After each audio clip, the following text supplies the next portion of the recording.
Searching for answers beneath a gray sky. We need a blueprint, a faith-driven guide to anchor the soul where the faithful abide. This is the rules of life, a turning point for the weary soul. Stepping out of darkness and becoming truly whole. When you release the past and you tune out the noise around you, that's where the Spirit of God has truly found you. It's a moment of change, finding the strength to stand and smile.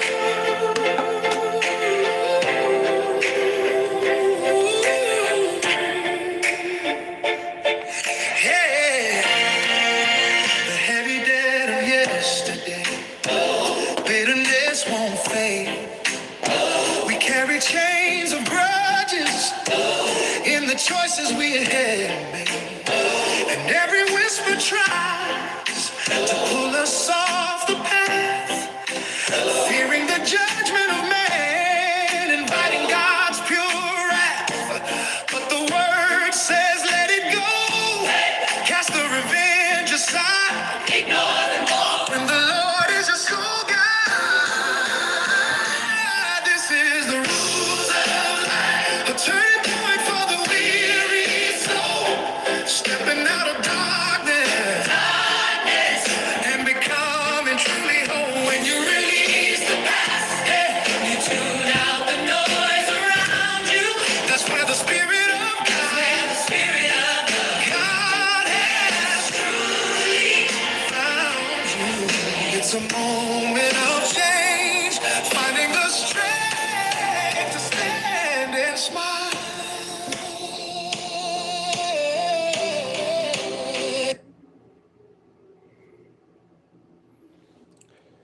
This is going to be a heart-touching video tonight, ladies and gentlemen. I spent a lot of time this afternoon and into the evening, and I watched a documentary produced by YouTube Movies and TV. And I want to show you this documentary tonight because it deals with the suffering that the world is dealing with. And what I'm going to show and what I'm going to talk about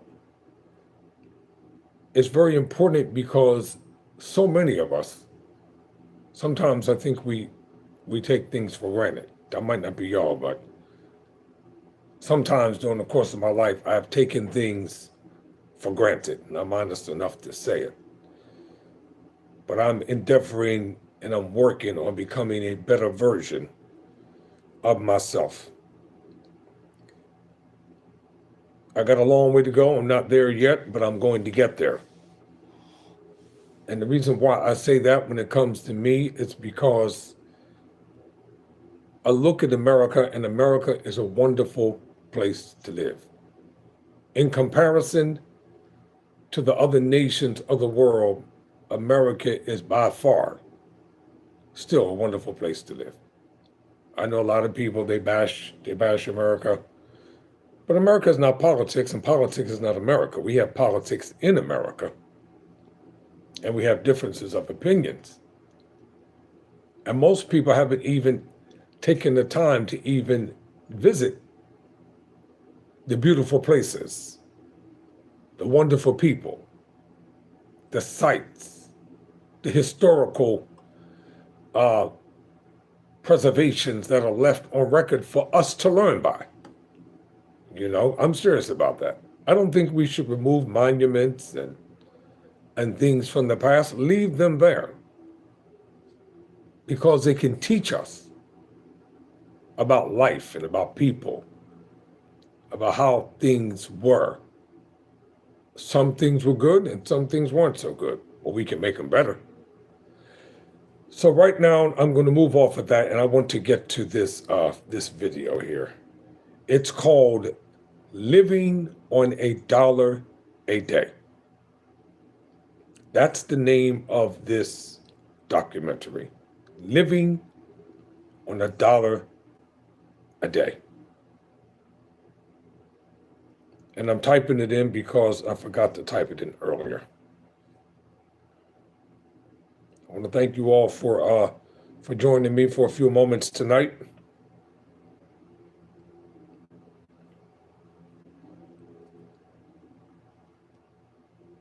While I pull this up.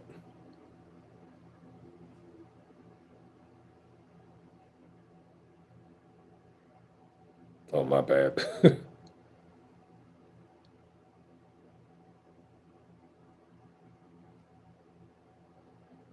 All right, here we go. Check this out. I want you to see the face of this young girl, and I want you to remember her because they're going to talk about her a lot. These are the stories that we're going to see, hear, and learn. Okay, quote, exploring the personal experiences of women, children, and families who live in extreme poverty. The film focuses on the daily struggles of 1/6 of the world's people who are often forgotten and live on less than $1 a day. Quote, end quote. This is an original YouTube movie. And God bless the brave men and women who made this so that we could learn and find a way to be supportive and help. All right. And believe me, I don't want to do any talking throughout this unless it's absolutely necessary.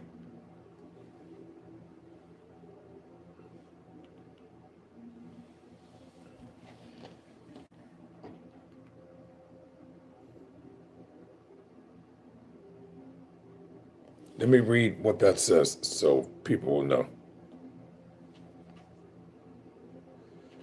If I can get it. The world's poorest people work very hard simply to survive each day. That's what it says. Living on $1 a day. Can we get it up and going? Yes, we can.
Subsistence farming is the #1 livelihood of the rural poor.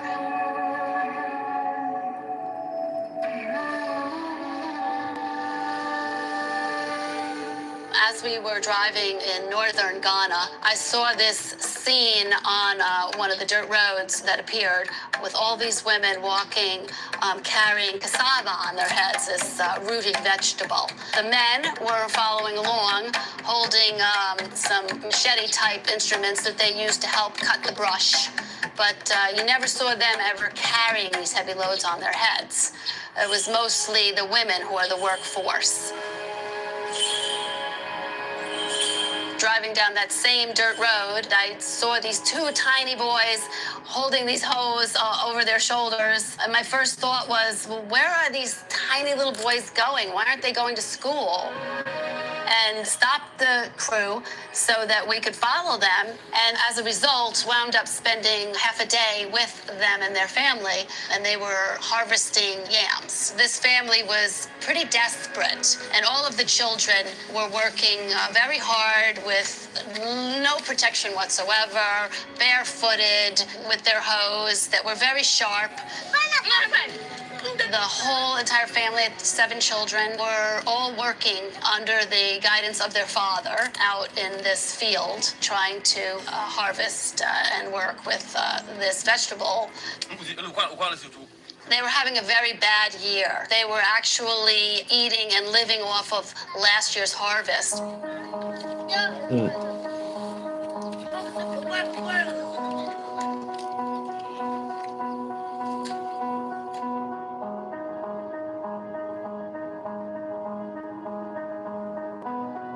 We are very, very poor. We are very, very poor. We are suffering for food. Many of the world's subsistence farmers, because of changes that can happen very, very quickly, are in fact not only impoverished but malnourished. They have bloated bellies. They don't eat properly at all. They don't eat regularly. They may eat food that they grew last year rather than this year.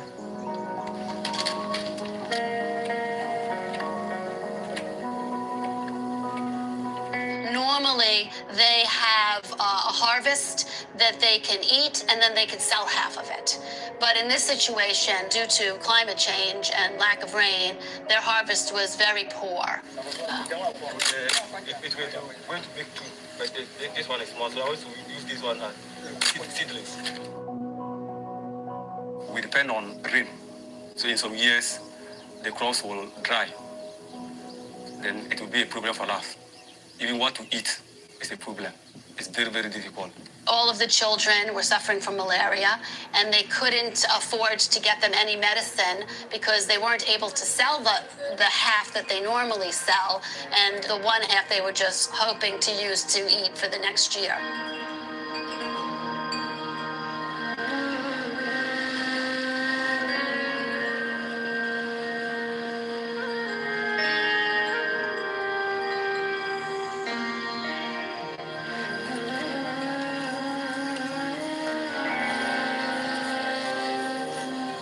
I photographed Jacoba, an 80-year-old woman who was hunched over working in her fields. She was widowed and living by herself. And she was not exactly happy that I was there and wanted to photograph her because she was blaming the Western world for her crops were not good.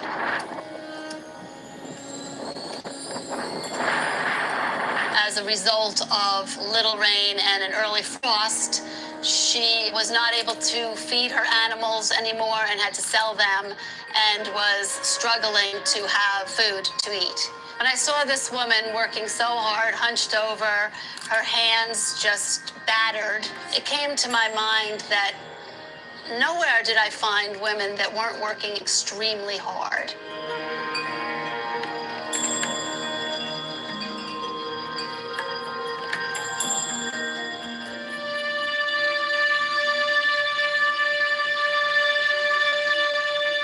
Closely associated with families that live on the land are also children and families who herd.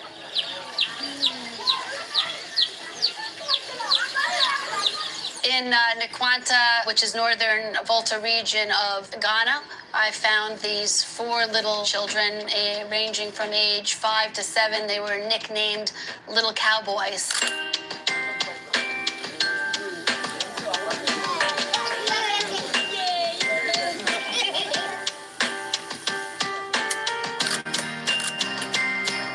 They would go out from sunrise to sunset herding these cows that were probably, I'd say, about 4 times their size. Sometimes these animals belong to them, but often they do not. Sometimes these animals are being cared for by children, usually for a neighbor, someone who has far more in the way of assets. And the family of the children gets some sort of cut for the services they're providing in the taking care of these animals.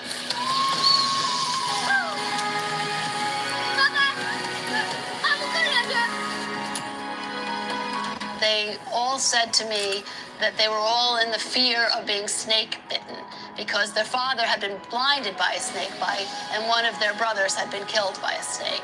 They were running through this bush with no protection whatsoever, no shoes, and were not allowed to come home early because they would be beaten by their father. None of them could go to school, and all of them wished that they could aspire to be something else, a teacher, a doctor, a soccer player, even Nelson Mandela.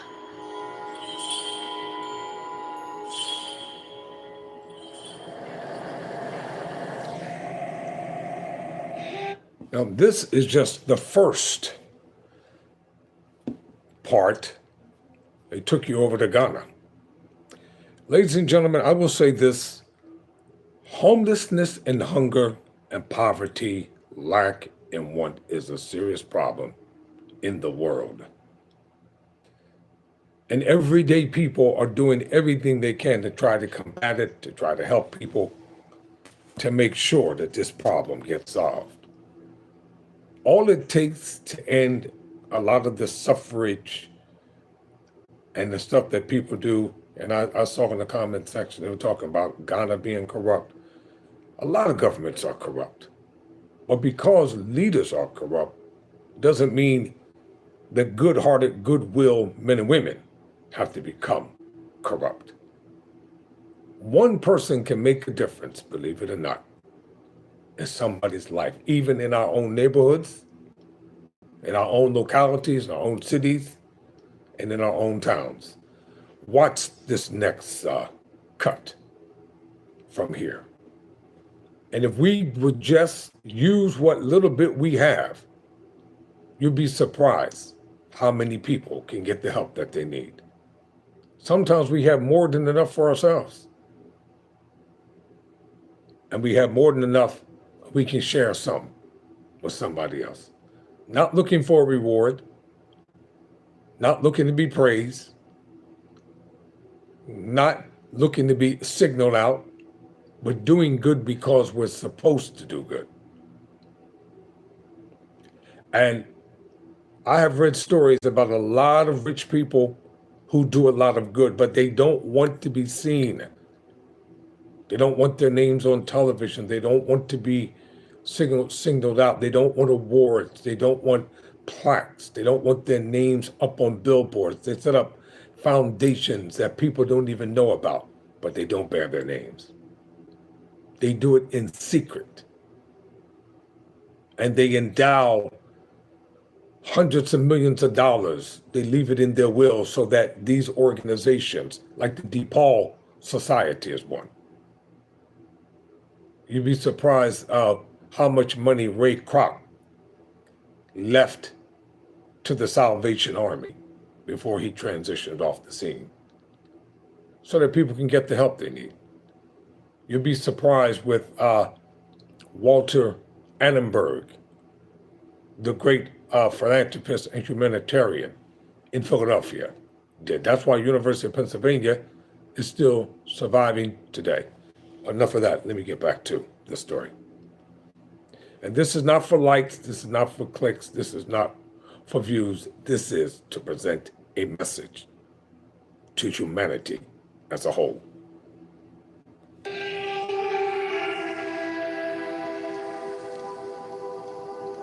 In the mountains of Bolivia, 13,000 feet above sea level, I found a similar child who was herding alpaca.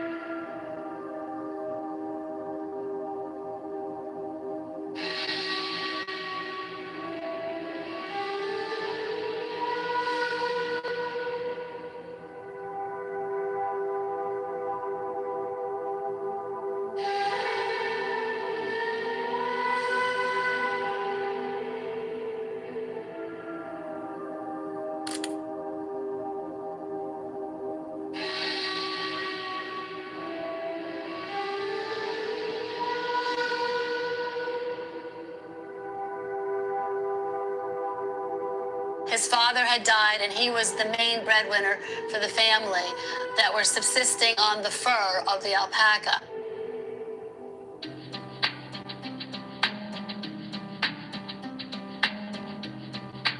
These nomads are these people who live on property, usually again of someone else, and take care of these animals, do so for almost no money.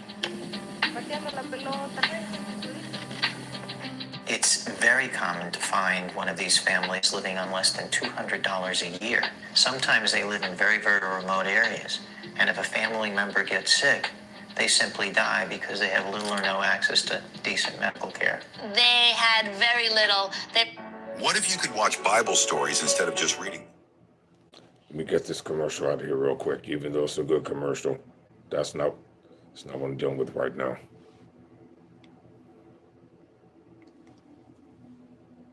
They had no beds. They were sleeping on the floor. They had no electricity. They had no running water except for what was coming down from the mountains. He was able to attend school. He would get up very early in the morning, and he would herd them out to pasture. He would go to school, and then he would come back and herd them back.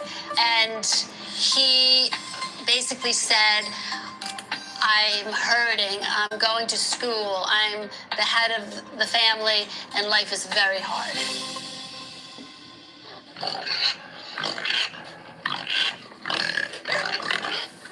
Another story that we found in the hillside of Peru was Aldair, a 13-year-old boy who was taken in with his mother. They had been sleeping on the streets, and he was given a job as a pig farmer. And he was living with an older man who was a farmer himself who needed help.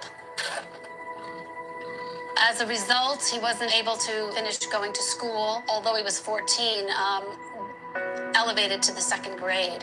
But he was really proud that he had gotten that far. And you could see, even in this little makeshift wooden structure that he was living in, there were these pictures of him when he had graduated from school. All he really wished that he could do is return to school, but was not able. Not only do they not go to school, or go to school late, or go to school erratically, the land itself poses a lot of dangers for little children. So these are not safe occupations. There seems to be very, very little regulation to keep them in school. You can see in one scene he is riding on a motorcycle, and all these dogs are barking and chasing him as he goes down into the village to try to find scraps and things to feed the pigs.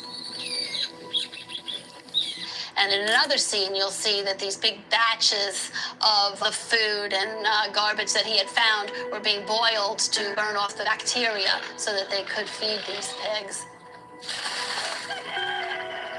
A lot of families in extreme poverty rely on pigs and pig farming for their livelihood.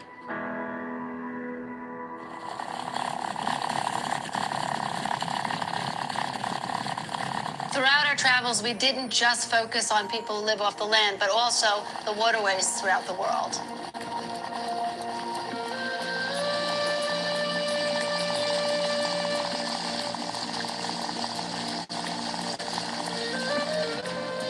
In one scene, we see fishermen living off of the Mekong River in Phnom Penh, Cambodia. And I came across this little girl, and she was 4 years old, and she was pouring water over her head, washing herself in this polluted waterway. And she had been out on the boats all day with her parents, trying to catch some fish, because this is how they support their lives. They may fish rivers, they may fish the sea. It's their only access to free food.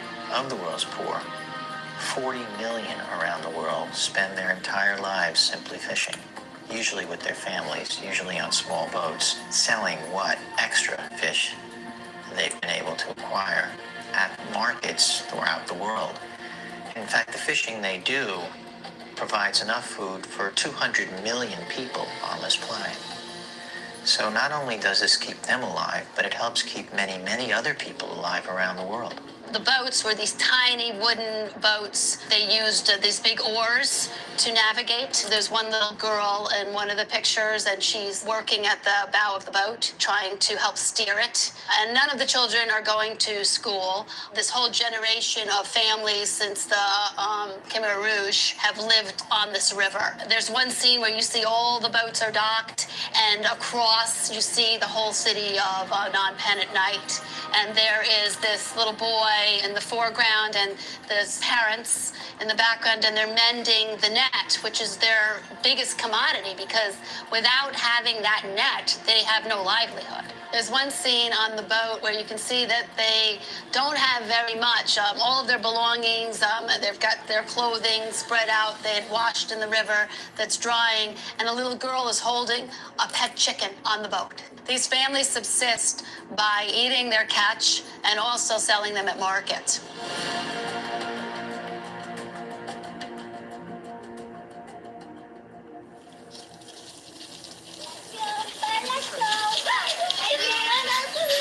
I followed or chronicled a family, a mom who was 36 years old. I want you to listen to this story right here as the video moves forward. You know, some people, if they're not being entertained,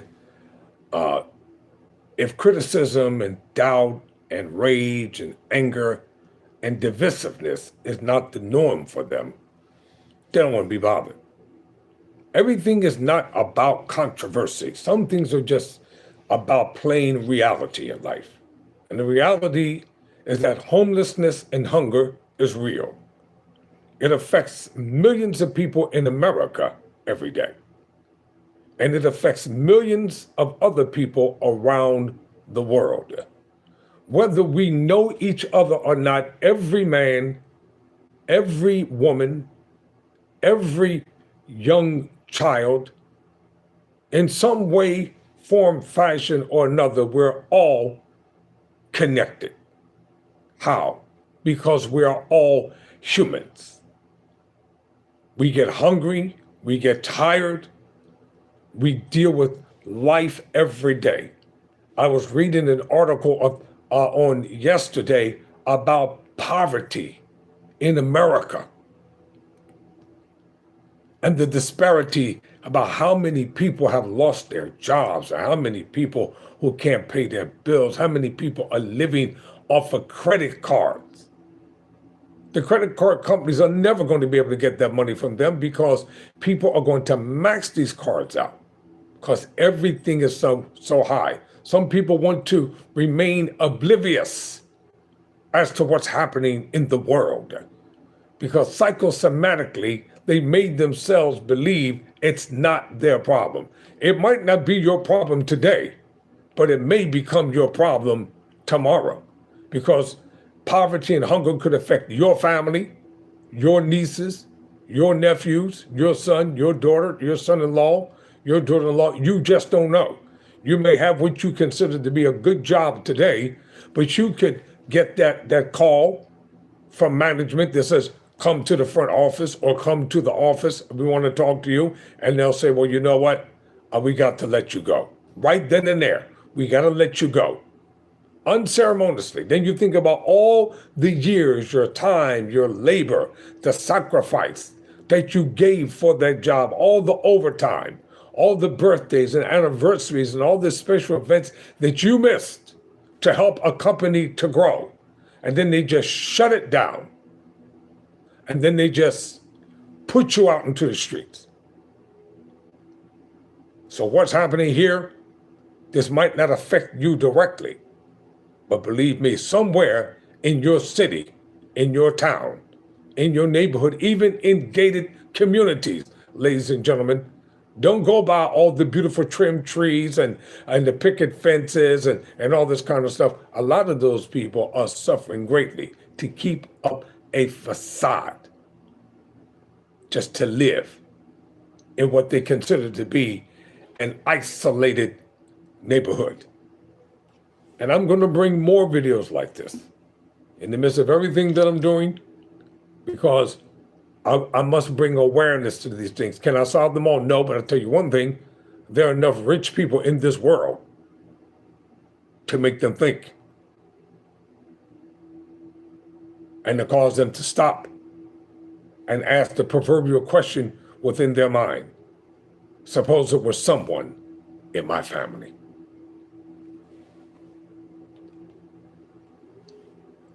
And had suffered multi-generational abuse along with her daughter, who was 16. Both of them had tiny children that they were trying to support, and the mother had 6 children of her own, 2 of which were still with one of the husbands working in the agricultural fields.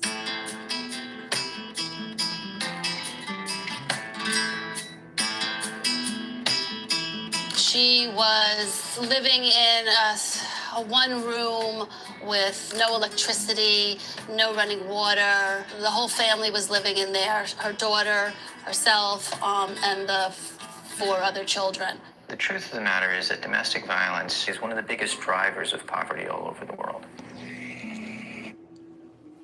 Now, her story is because of domestic violence. How many women right now are suffering in silence, being abused, not just physically, but mentally, emotionally, psychologically? And how many women and men are being abused physically? And you know what the sad thing about it is, and they're going to make this statement: who is the one who pays the price in a male-dominated society? It's always the woman, who has to start over again. Domestic violence is the reason why a lot of judges lock women up, because they don't feel as though these women should defend themselves against these tyrannical men who do hideous, horrible, and terrible things to them. Well, there comes a point in time when people reach a breaking point, and when they can't take it anymore, they just can't take it anymore.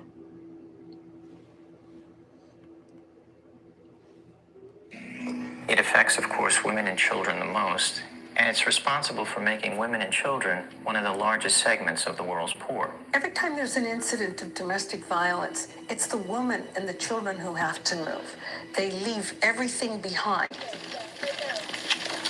Yep. She had this whole route that she had where she would go to try to find things to recycle. And the children who could not attend school because she really needed them to help find recyclables.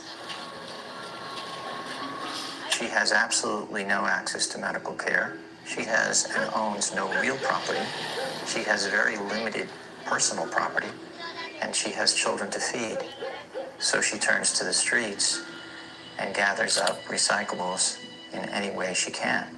They do the jobs that nobody else in the whole wide world wants to do. They do them under the most adverse of circumstances. Their health is at risk. Their children's health is at risk. Life is just all on her shoulders. Like, everything is dependent on them finding these recyclables so that they can eat for the day. They had really very little to eat. I think they had one little thing of yogurt in the morning to eat. The older daughter, who was 16, who had been abused also by the same husband that had abused the mother, had been kicked out at the age of 14 and also had a little baby.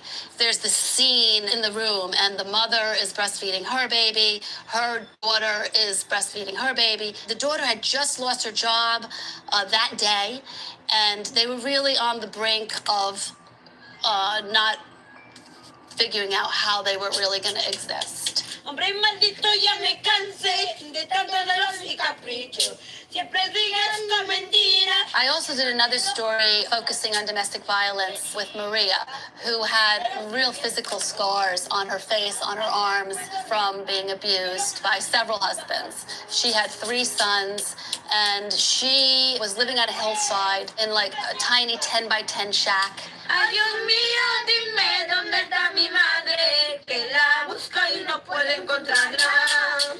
With very little options in life, she thought up this idea to sing to try to make money. En el día a día de la madre, ese día lloran mis ojos, encontrar así como no, igual cariño, ya no, ya no.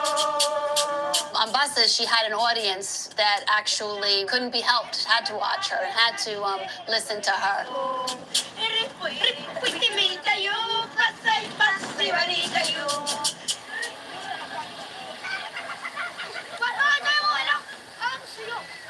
Many times, working late into the night. At one point, I photographed 3 of her sons in the evening with the full moon as they waited for their mom to come home so that they could eat some dinner.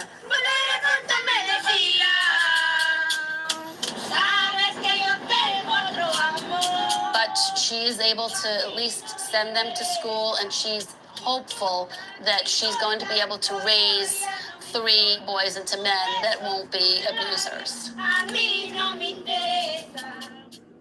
In traveling the world and trying to capture the lives of individuals who live in desperate poverty, we discovered one thing, that it was very, very hard, if not impossible, to spend time with individuals, with their children, at their homes, without trying to do something to improve their lot, certainly before we left them.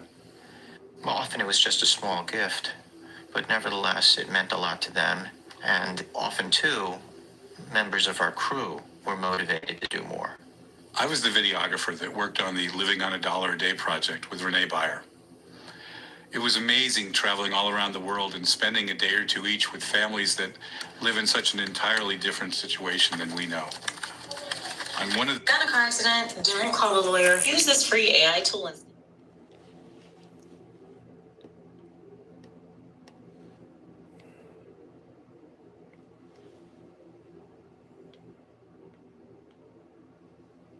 I had an experience that really touched my heart. It was a family we met that was living on the streets in India. We were shooting in Old Delhi, an area of India's capital city that looks like it hasn't changed much in 1,000 years. We met a 14-year-old blind girl named Hunupa, who was supporting her mother and little brother by begging 10 hours a day.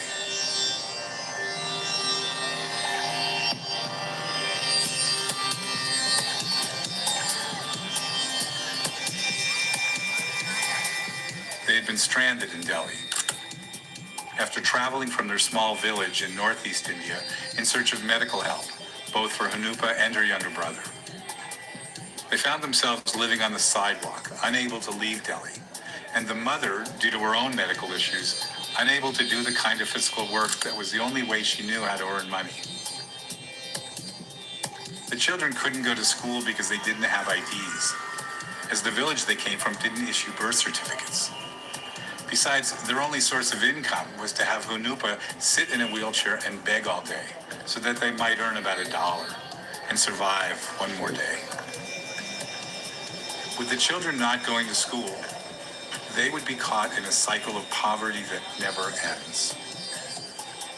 Each night, they spread out a tarpon blanket and tried to sleep on the hard concrete in the heat. They had no hope of improving their situation. There's no such thing as a safety net for the poor in a place like India. I was touched by this innocent family, who, through no fault of their own, had no chance of making their lives better. I had trouble sleeping in my comfortable hotel bed that night. And the next day I went out and purchased some folding cots, so the family might at least sleep off the hard sidewalk. That cost me $25. I didn't have much money, but I told that family that I would try to help them further if I possibly could. One of the more compelling stories that we highlighted in the book was a story about some children who live on an e-waste dump site in the capital of Ghana, Accra, and their lives there. Just so we all understand what e-waste is, it's short for electronic waste. It really is made up of all of the electronic devices that the developed world produces each year. These children are often forgotten, they're abandoned, they're throwaway kids that in some cases parents couldn't afford to raise them. Many of them are below the age of 10, many are girls, many are simply not safe, and of course all of them live in a toxic environment that over the course of some time will kill them.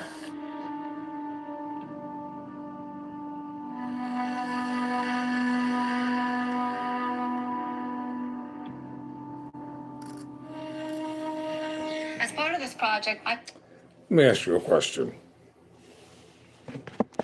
before I continue.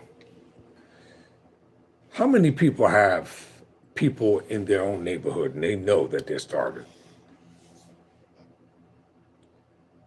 but you don't even speak to them? You don't share anything with them. How many people do you pass by on the street? Say they're just pathetic, get a job, etc. Can I tell you something that a lot of folks may not know?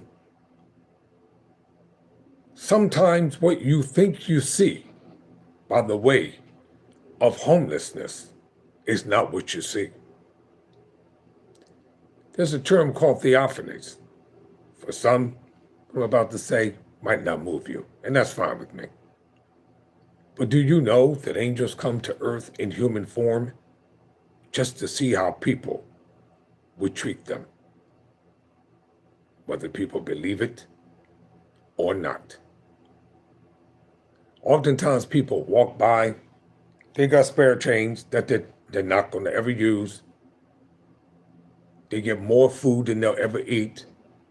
They buy more clothes than they're ever going to wear.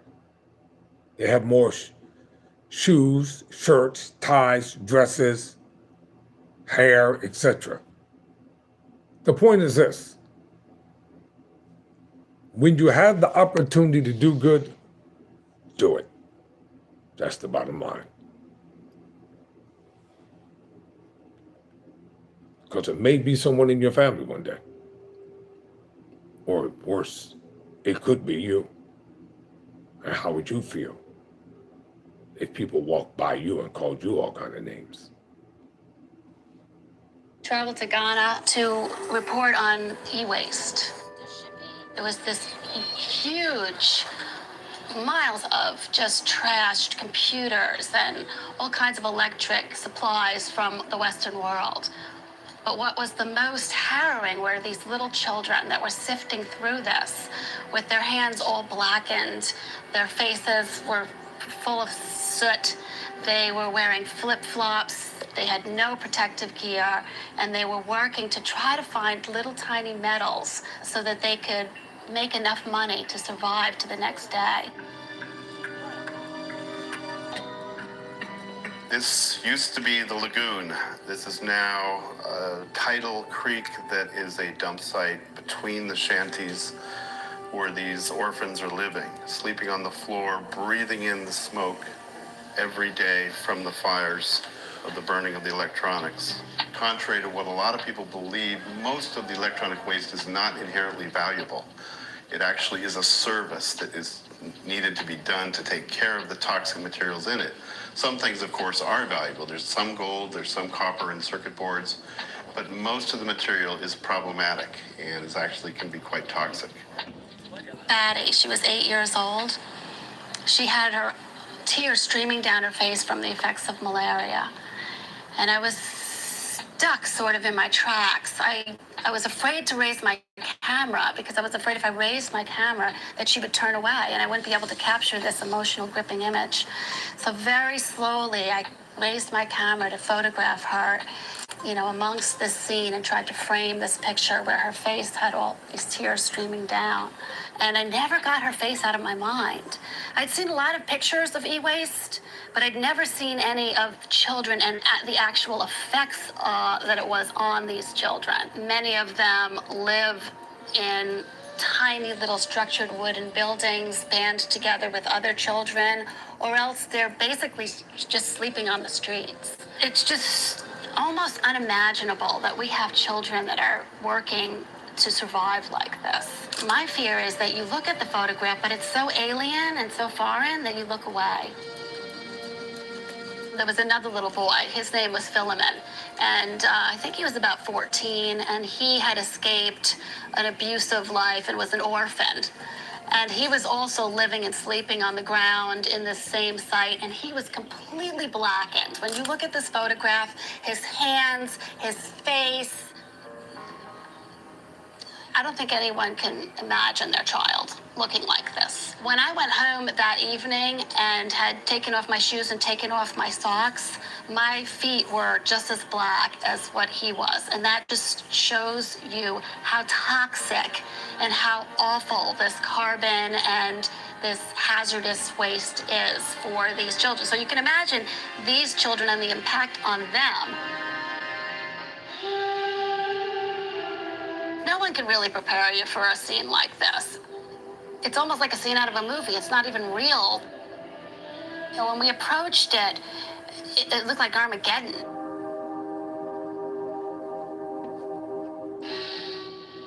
It was just this really vast wasteland that I've never seen before.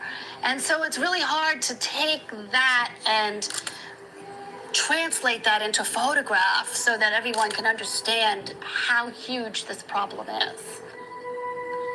These children have absolutely no idea the hazardous conditions that they're living in. And it's really impossible to break them out of this cycle without help from the Western world, who's actually contributing to this mess. More and more of this material is being created every day. We're actually creating what I refer to as mountains of e-waste. 50 million metric tons per year is estimated to be generated globally. The most devastating thing that happens is that they burn the material. So when you burn this material, the metals, the organics, the brominated flame retardants, you create some of the most toxic fumes known. And these kids are breathing it day in and day out.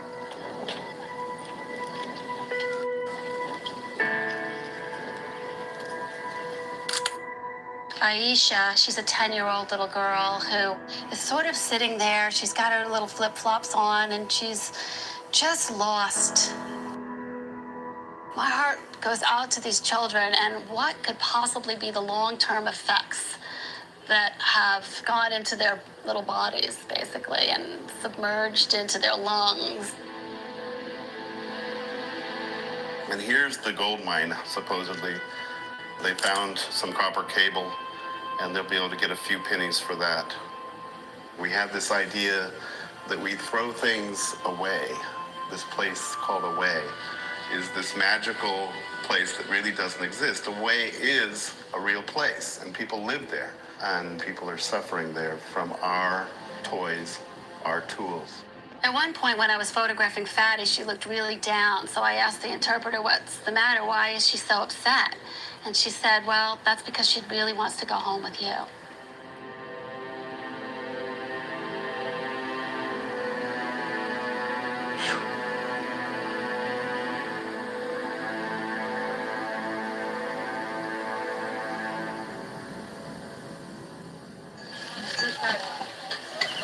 Part of the reason we put together this book was to highlight some of the work of these people around the world who simply care enough to take time out from their own lives to make the lives of others better. They are really the world's true heroes. They're there on the front lines every day, caring for people that almost no one else cares for. As I approach the slum settlement, which is in northern India, in the foothills of the... I'm going to make this a two-part video. And the reason why I'm going to do it, because I want people to think. Or I could just continue it. It's up to y'all. If you want me to make it a two-part video, let me know. Or if you want me to continue it, let me know. Too many people are hurting, too many people are suffering, too many children are just being abused and thrown away like they're trash and like they're garbage. And too many people who are filled with avarice, they're just concerned about themselves. Why do you think a lot of rich people, once they get rich, they just want to create their own earthly utopia where they can just get away from stuff? Because sometimes people have just seen so much stuff until they just don't want to see anymore. The young African girl, she was visibly upset and she wanted to know why. because she wanted to go home with her. She has a yearning just to leave that place of poverty, disparity, lack, want, hopelessness. And a lot of people are living like that on the inside of them. That's how a lot of people feel. They have houses, jobs, cars, home, a little bit of money in the bank, a couple of letters behind their names. But you know what? They still feel hopeless.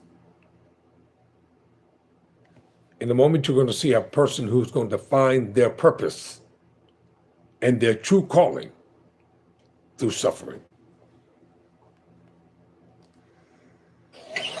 Part of the reason we put together this book was to highlight some of the work of these people around the world who simply care enough to take time out from their own lives to make the lives of others better.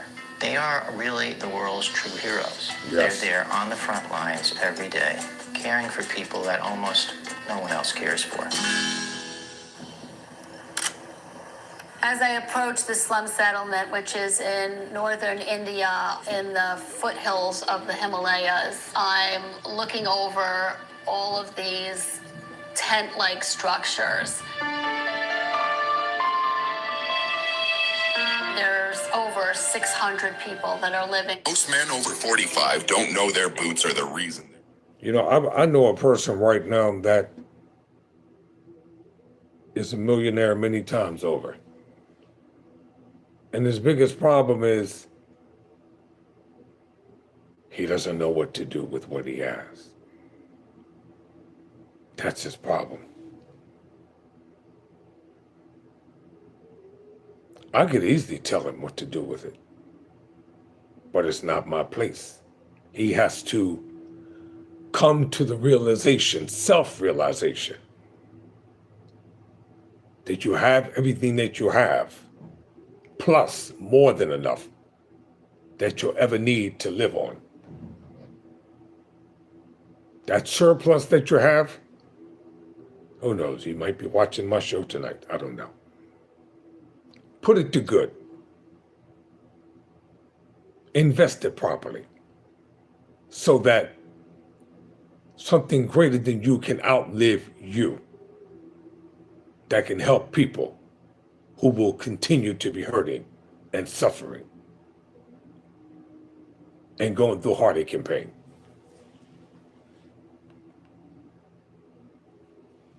Look at this precious child right there.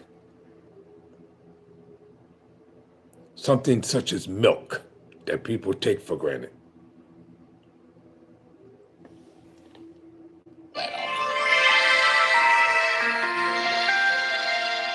Throughout the world, particularly in the developing world, what we find, and what you may have seen in your own travels, it's what's been called pocket slums. They're not the huge slums you might find in a movie like Slumdog Millionaire. However, in any large city, you will find thousands of them.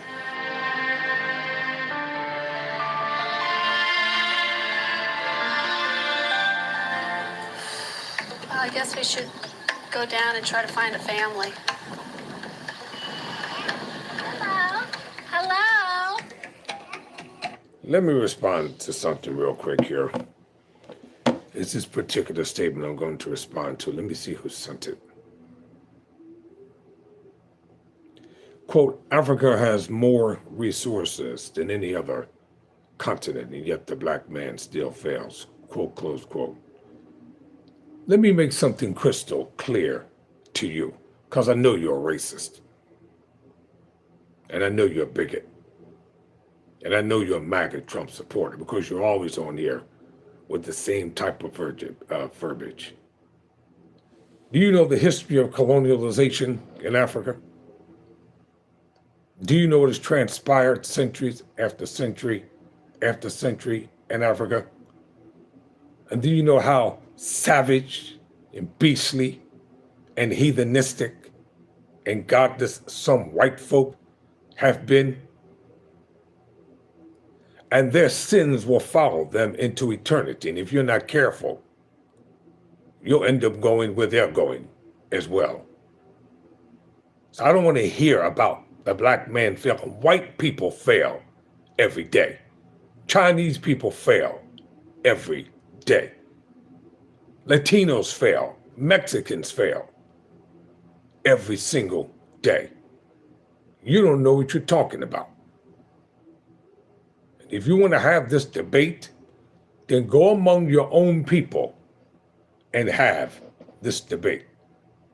Because one day you're going to go too far on this channel. And I promise you, I will deal with you like you've never been dealt before.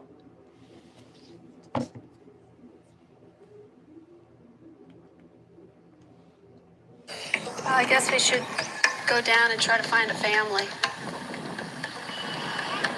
Hello? Hello? Hello?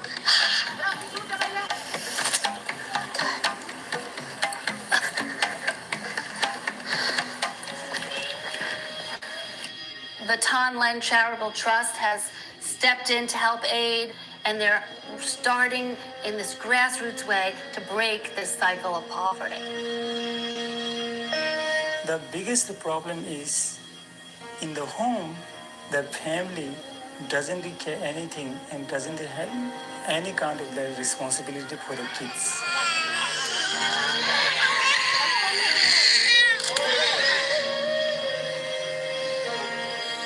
There's two pictures here.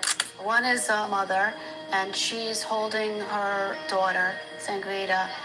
The daughter only weighs 9 pounds, and she's 2 years old. And she's being starved on purpose so that her mother can beg with her on the streets so that she can earn money to help feed her other children. The picture is so harrowing that I worry that people will just flip the page instead of looking into the eyes of this child and trying to imagine their child in this child. Most of these family and most of these ladies are begging in the street. The mother used the baby to get the more money. In slum community, 98% of the children are malnutrition and anemic or underweighted. Could you even fathom a baby being starved on purpose just so that the mother could feed her other children? Later, that child actually was saved by the mobile medical clinic that came through that slum settlement. There's hope for this little girl. But there are 18,000 children under the age of 5 that die every day from preventable causes.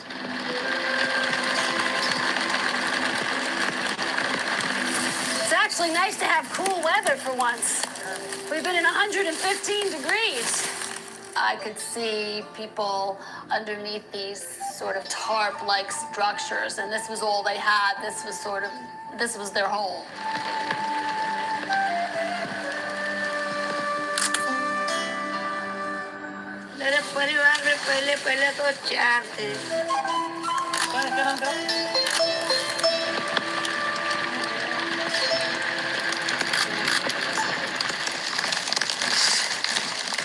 Good portrait. Just a portrait, just a posed picture. But 15-year-old with a little baby. Coming from work? Yeah, together. Hello.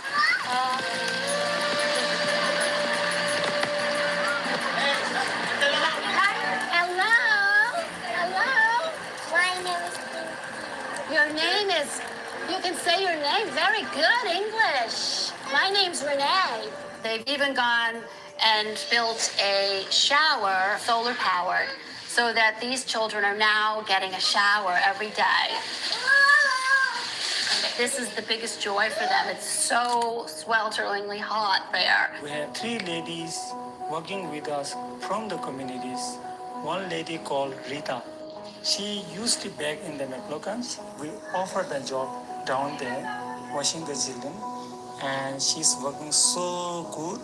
And she washes every day 70 or 60 children in the morning.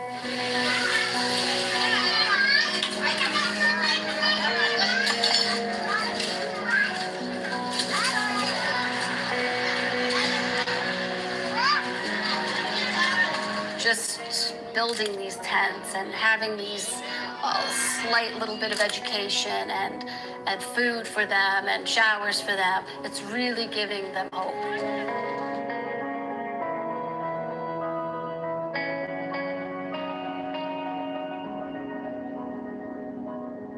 In traveling to Peru, in fact, Lima, Peru, we came across a gentleman named Miguel Rodriguez, who was again one of the heroes of the world.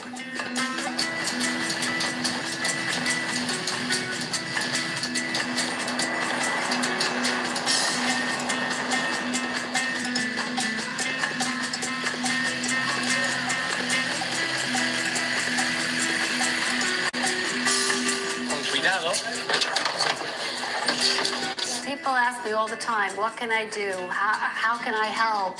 How can one person do anything? Hey, hola. Miguel Rodriguez exemplifies the extraordinary good that one person can do.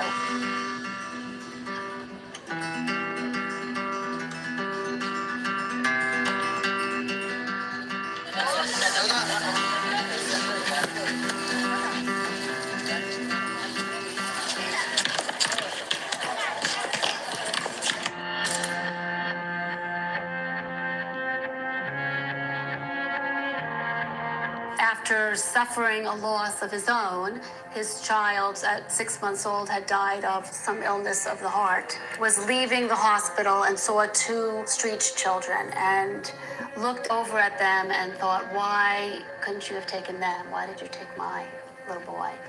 And then he felt terrible. Ese momento es el que cambia mi vida. Ahí empiezo yo a ver que se podía hacer mejor la vida. And he took those children home. And he took more children home. And now he has an orphanage with 830 children.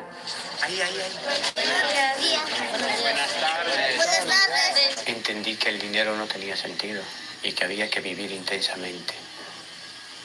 Y me dediqué a buscar a estos chiquitos de la calle. Y son miles en la ciudad.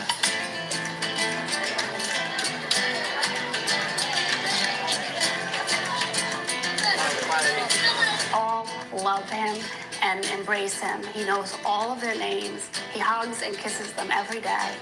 And it's one of the most beautiful orphanages I've ever been to.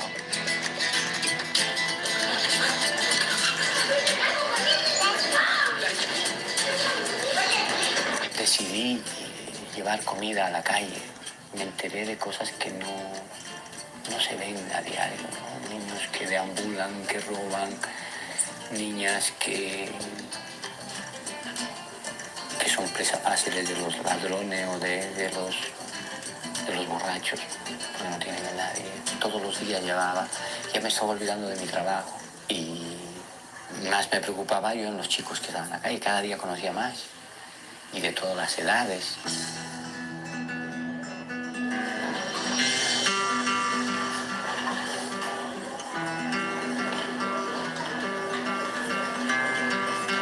I didn't see one unhappy face when I walked through that orphanage. Here's Miguel, he's shushing everybody before their meal. They're all anticipating the meal that they've been served. He really puts a lot of importance on praying with the children before the meal and being thankful for the meal. Every child was smiling, was laughing, was enjoying life, and was being loved.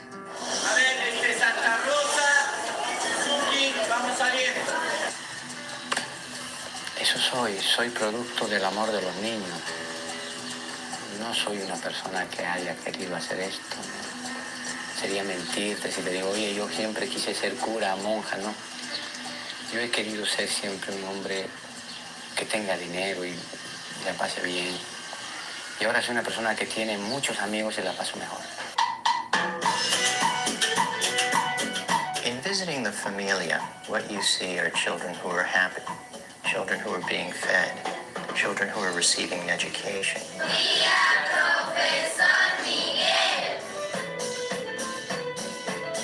Who have a doctor available to them when they feel poorly or when they get injured. At the end of the day, he collapses on this couch, but still smiling. You know, I love the contrast of him on this couch, and you see all the little stuffed animals behind him. They're all a little bit dirty and raggedy, but there's just so much hope in the picture. You just see so much relief in his. Did you lose a lot of money sports betting?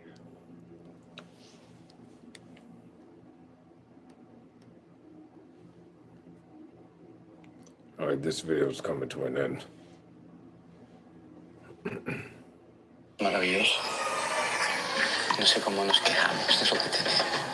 Así que tenemos mucho por hacer, mucho por vivir. Y a veces perdemos más tiempo en cosas que no deberíamos. Pero bueno, mañana seguirá saliendo el sol. We often hear about the Bill Gates, the Warren Buffetts, the billionaires of the world who actually decide to give away much of their wealth to help others. You don't have to be a billionaire or a millionaire to help others. In fact, what we've shown is there are a lot of little people out there that help others all the time. We can all be heroes. We all should be, at least to some extent. Give of ourselves, our time, our talent to help a person in need as often as we can. That's the only thing that's going to make this world a better place.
Ladies and gentlemen, this entire documentary tonight, it showed you, you heard the stories, you saw the photos about people's lives from all walks of life now.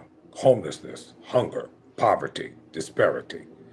And for those of you in the comment section, you think it's cool to make mockery out of somebody else's suffering? Well, let me hip you to something.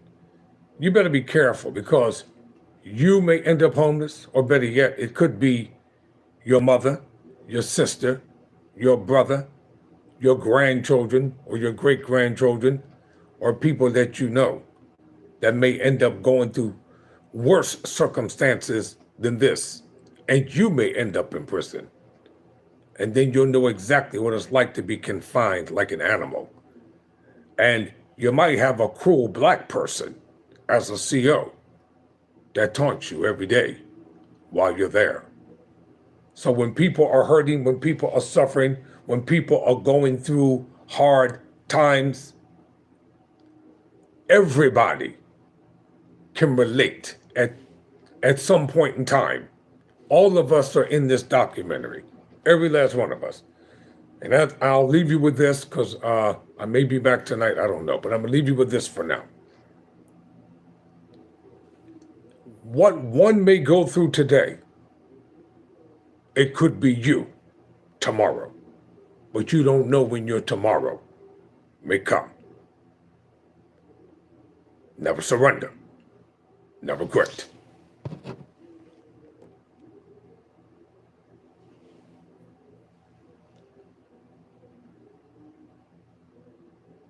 I like that. Yes, sir, that's correct. Respect. Okay, may you all be blessed as well. Thank you all for tuning in tonight. I really appreciate it. I've got some more things I have to get done before I get up out of here on this evening. So hopefully I'll be back on tomorrow. I don't think I'll be back anymore tonight. So until next time, ladies and gentlemen, thank you. Never surrender, never quit.